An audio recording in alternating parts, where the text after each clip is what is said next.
Four Nights of the Apocalypse chapter 178 is officially out, and it's coming out on the 4th anniversary of the series. The manga came out 4 years ago, and this is just so exciting to just see how far we've come. I've covered the series for 4 years on a weekly basis. It's honestly crazy to see how far not only this series has come, but the channel has come since I started covering this manga in the first place. And I'm gonna be honest, I am so grateful, and I am very happy that all of you guys have been on this journey with me. And here's hoping we get another 4 years of this manga going on, because there's still a lot for us to really dive into when it comes to this series. But before we jump into this honestly really cool chapter, don't forget to like, subscribe, and hit the notification bell for updates on future videos.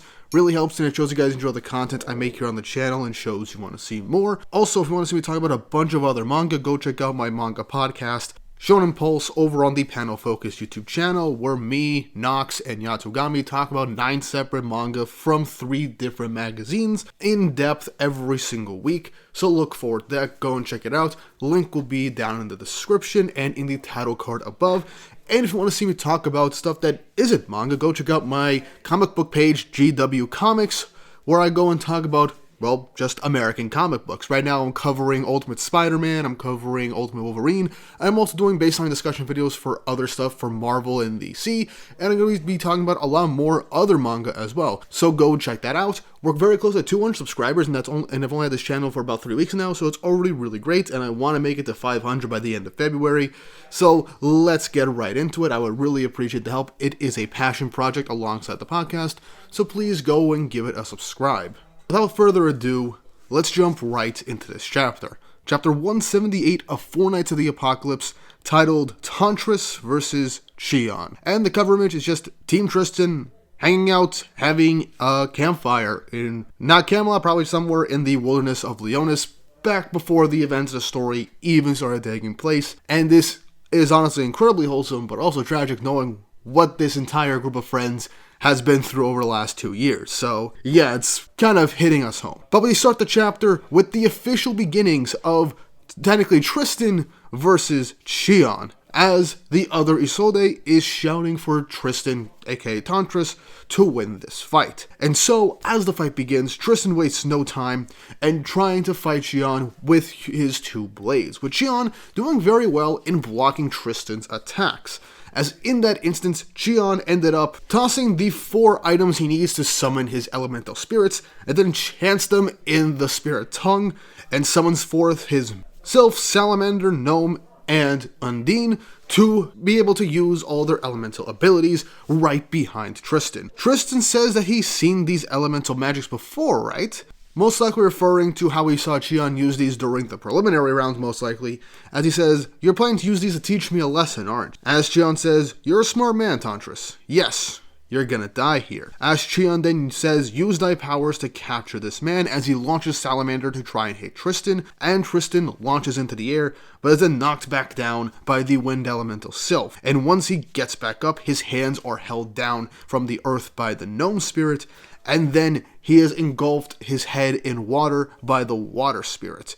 And he seems like Chion is trying to suffocate Tristan and keep him from moving. And from this instance, it shows that Chion's not holding back in comparison to how we were assuming things were going to go. And the answer to this is honestly pretty interesting. And this shocks everybody in the group, as they're curious as to, is Chion actually planning on killing him? Even Nazianz is hard to believe, but Isolde says, she says it's afraid that this is the only way for things to go. As Chion then launches Salamander to use a pillar of flame on Tristan, completely engulfing him in insane flames and heat. As both Isoldes are finding this very hard to watch. Tristan, engulfed in flames, is tanking this, saying, "You think this much would suffice?"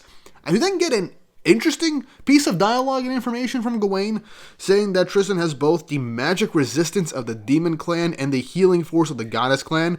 Low rate elements can't be expected to damage him that much, as Chion is getting ready to launch another attack.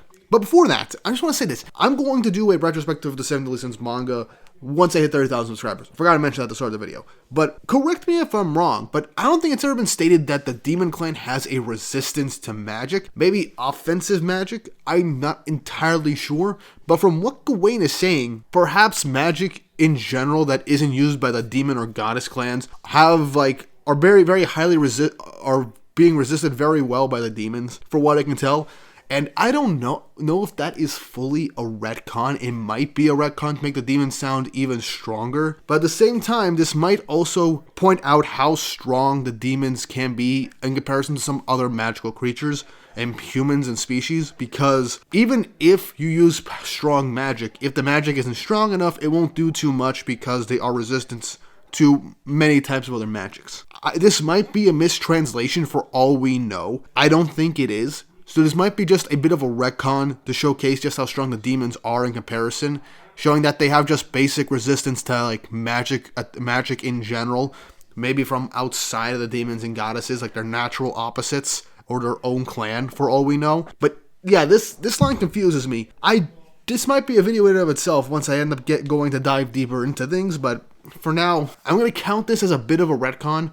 Let me know in the comments if this has ever been stated in the 7 Deadly Sins manga, please, so I don't end up spreading some misinformation about this line. But back to the chapter. Chion casts a spell, as then Tristan is flung into the air as the earth begins to pick up and warp around him. As Chion says, I'm just getting started, of course. As we see 2 giant earth golems have appeared. Chion is using giant golems of the element of earth to fight Tristan, and this is awesome. I remember at the start of the timescale where Bond fought a giant wind spirit that Ironside summoned. This is Chion doing it with earth spirits, and these golems look sick as hell, especially the giant one. It just looks really great. The giant one just gives off like the boss of a dungeon or something, and I cannot express how much this looks cool. And heck, we even got a name for it, as Percival calls it the Gog Magog, the high-end earth elementals. So yeah, Chion is summoning high-level earth elementals to aid him in his fight, as he launches them over towards Tristan, trying to hit him with giant fists. And Tristan is running away and dodging these attacks. Even though Tristan's relatively strong, a clean hit from that will do some damage to him. And in the next page, we see that this attack is chasing Stone Hammer, as we literally see the stone golem's arm and fist just warp around and stretch far and wide to try and chase around Tristan. Tristan manages to jump off one of the arms, landing on the ground, goes into goddess state for a second to try and deal a finishing blow on Chion. But as he slashes forward, the other smaller golem gets in front, blocks the attack, and takes it, and instantly heals from the slash damage. And in that instance, Tristan then is being sunk into the ground, as it turns into sand, as the golem unleashes the raging sands of hell, as it twirls into a sand whirlpool, sucking Tristan in. As Gawain gives more exposition and an explanation on this high-end elemental, saying that Gog Magog's sandstorm pushes the target to the center of the world. Once it catches you, escape is tough, as you're fully blocked, and Tristan is getting fully sucked into this pit of quicksand in this sandstorm, as both Isoldes call out, one to Tristan, who is the fake Isolde, and the real Isolde is calling out to Chion, as Isolde says this, tells the spirit, it's time to finish this. As in the next page, the most shocking thing I have seen in this chapter, Chion uses Shriek's sacrifice and pierces right through Tristan's gut, as he is expelled from the quicksand, hanging off what this is just a singular giant stalactite, piercing from the ground right through Tristan, seemingly giving a killing blow. And that one panel of Chion holding his hands up as we get a silhouette of Tristan on these giant pikes is just so disturbing to see. It is so unnerving to see that happen to one of the title characters, and how this fight goes on is just insanely just unexpected. This causes the other Isolde to just faint out of sheer shock and horror from seeing this, as everybody on the side is asking him if he's actually trying to kill Tristan. As he says, how could I not? But if it really is Prince Tristan, that still isn't gonna be enough to beat him. As we get a flashback to right before the match, where last chapter essentially teased us right before the match started, with Isolde meeting up with Chion, as he is basically being told by her to kill Tristan, as he's asking if she is just gone insane, if she's serious. But she says, always consider the worst case scenario. You said it yourself. What if this keeps up and the old Tristan doesn't come back? What if he's ambushed by agents of Camelot and killed before he even realizes who he actually is? And this is actually a good point that I didn't consider, because if he doesn't have his memories, if he believes him to be somebody else, he doesn't have his full combat abilities, doesn't know how to utilize his abilities to the fullest extent, if he's ambushed, if people find out who he is, then he's definitely going to die or something worse is going to happen. And we don't even know if this is a complete brainwashing or not, or full memory wipe for all we know. Because it could be similar to how Gothar just erased Deanne's memories in the Seven Deadly Sins series, though in the opposite direction, creating an entirely new persona. And the longer Tristan is in this now, perhaps he will actually fully lose his old memories and old sense of self, and nobody can really pull him back. And it is interesting that Isolde is bringing Chion's own pessimistic yet somewhat realistic attitude towards everything else in the world, towards Tristan, the person he cares about the most, his own cousin. So yeah, that is very interesting. Chion's trying to push it off, saying, he may even marry that other Isolde too, huh? I bet you don't want to see that, as he's trying to get a rise out of Isolde. But she says that if he does actually love her from the bottom of his heart, then she will accept it. But if that's not the man that she knows, the Prince Tristan that she serves, the son of a member of the legendary Seven Deadly Sins, he's one of the four Knights of the Apocalypse prophesied to save the world's future for us.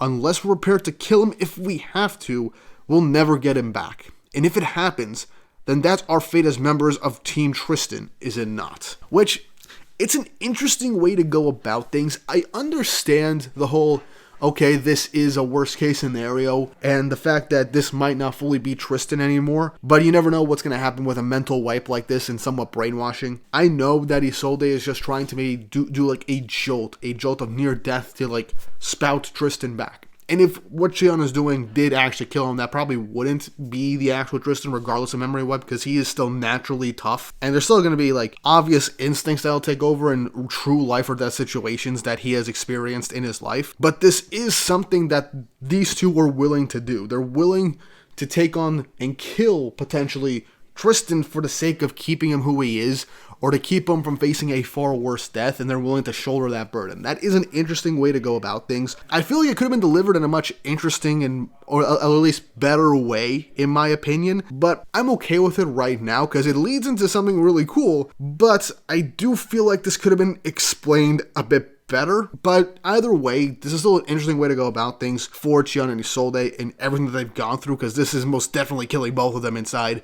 Just completely. But with that, we then cut back to the present as Chion is starting to cry. As he says, "Why do I have to play such a terrible role? I'll get you for this, Jade."